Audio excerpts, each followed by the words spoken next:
首先開 GarageBand， 然後撳製作歌曲或者個加號。之後啦，咁我會有樂器俾你選擇嘅。咁我哋先選擇吉他啦，咁然後揀智能吉他。撳咗之後，你會見到有唔同嘅和弦。我哋第一步要做嘅係先撳個加號，將個段落 A 改咗做自動。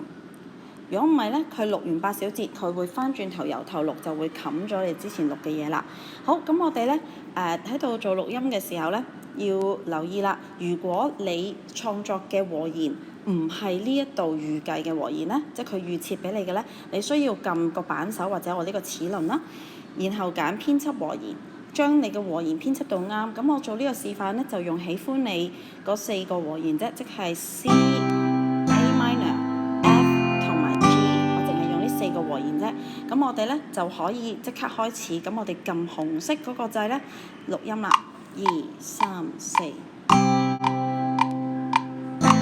完成咧就撳翻嗰個正方形，就係代表 stop 停止。之後啦，我哋撳左上角第3個 icon， 咁你會睇到有一條音軌就係我哋嘅吉他。然後啦，我哋可以開始創作我哋嘅旋律啦喎。我哋撳加號，加一條新嘅音軌。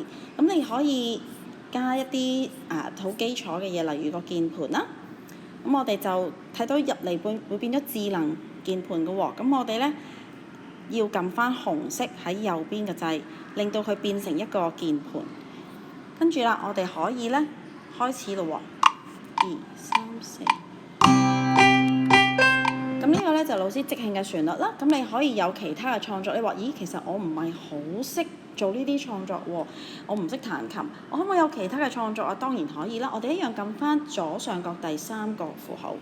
咁你可以我揾一件我識但係唔拿手嘅樂器啦。我會揀例如古箏啦。睇先有冇中國嘅樂器？有。咁我哋揀世界樂器，例如我揀古箏。之後啦，我撳錄音。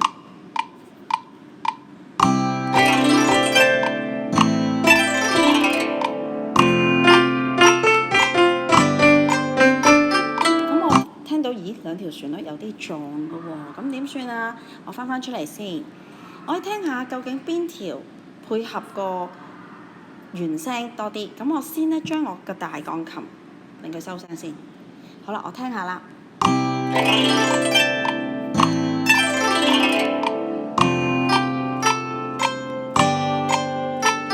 我覺得滿意喎，咁我就唔要個鋼琴啦。咁你到時咧交俾我嘅時候，瞄咗個大鋼琴就可以啦。咁跟住啦，我哋可以再加呢個挑戰部分嚟嘅，例如我加個樂鼓。咁我記住啦，係加樂鼓，唔好加鼓手。咁我哋咧可以加個原聲鼓。你話咦，我用中樂喎，冇理由用呢個㗎。咁我撳呢個南加州風情嘅地方，轉下去啲唔同嘅，例如太鼓啊，其他敲擊樂，我用中式嘅鼓。咁你有其他嘅，自己選擇，慢慢試。跟住咧可以撳啦。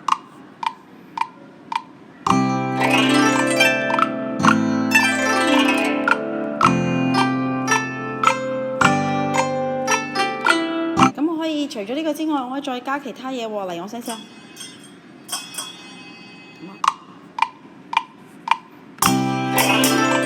咁我就完成咗我嘅創作。完成咗我哋創作之後呢，我哋就可以頭先一樣撳3畫嘅符號啦。咁我哋試下聽下咯喎。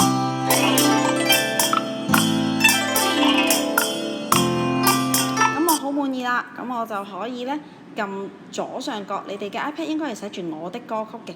撳咗入去要小心啦，睇清楚最新嘅時間，因為有太多隻我的歌曲啦。有啲同學做完之後呢，佢哋係唔記得 save 嘅。咁你揾翻我的歌曲，我呢個係我的歌曲13，我睇翻我個時間就知啦。我係上晝呢一個時間做嘅，今日。咁我撳翻落去，撳重新命名，打翻自己嘅名。